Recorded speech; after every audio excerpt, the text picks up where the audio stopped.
اذا بدك تشتكي للسرايا روح اشتكي، بس انت الخسران سني الي، لانك انت مالك حلقان مع واحد قليل، ولك هذا الزعيم ابو شكري هاد مو حي سما بلف فيها القصه هي. شبعت؟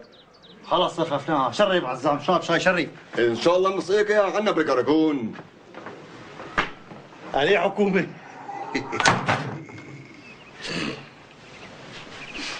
هيك بتكون زبطيت. شو قبضاي؟ رايق على السرايا؟ لك ليه؟ ساعة خلاص. خلصي.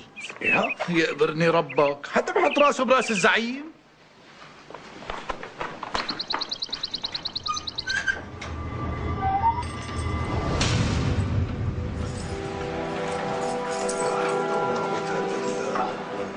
شو عبود فاير الفورو مع بيهداه؟ صغير وما بيسوى قشرة بصل. بس صار لازم تنبي يا زعيم. والله كان جاي على بالي افسخ جفتين. معقول؟ معقول انت توسخ ايديك بهيك واحد؟ لكن نسكت له يا زعيم اللي سواه فيك. ما هو عمل كل هاي القصة مشان حدا من بيناتنا يتعرض له؟ بقى بدي اياكم تعاملوه ولا كأنه شيء صار، وهيك بطق من قهره. بس يا زعيم هيك ما بصير، لازم نأدبوه. كلام الزعيم في عين الصواب. هذا الرجل مشراني ومبين عليه كل يوم بده يعمل لنا مشكلة. بقى أحسن شيء إنه ننساه. شيخي اللي حكيته أنا بده يصير، واللي بيتعرض منكم لعبود بدي أزعل منه كثير. متوصوا أولادكم ما حدا يتعرض له منوب.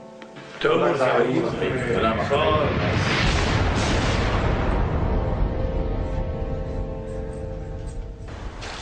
أشهد أن لا إله إلا الله وأشهد أن محمدا رسول الله. السلام عليكم ورحمة الله. السلام عليكم. يا رب يا رب وأنت السميع المجيب، ترزق ابني نوري